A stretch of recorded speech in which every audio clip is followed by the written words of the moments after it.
हमारे मंसूबे के लिए एक हैरत अंगेज नकल प्रेडिटर मोटरसाइकिल हेलमेट हासिल करने के लिए बटन दबाएं। हम 3 कैमरा मॉड्यूल इस्तेमाल करेंगे।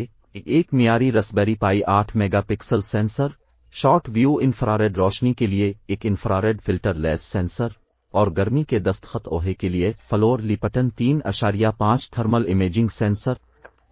हम उन कैमरों को NVIDIA जेटसन ज़ेवियर NX का इस्तेमाल करते हुए यकजा करेंगे जो स्टड्स पर रास्पबेरी पाई की तरह है। आखिर में हम जी सिनेमाइजर्स का इस्तेमाल करते हुए हेलमेट के अंदर कैमरों को जाहिर करेंगे। ये मंसूबा यूटा की तरह ठंडा होगा। One of the coolest processes.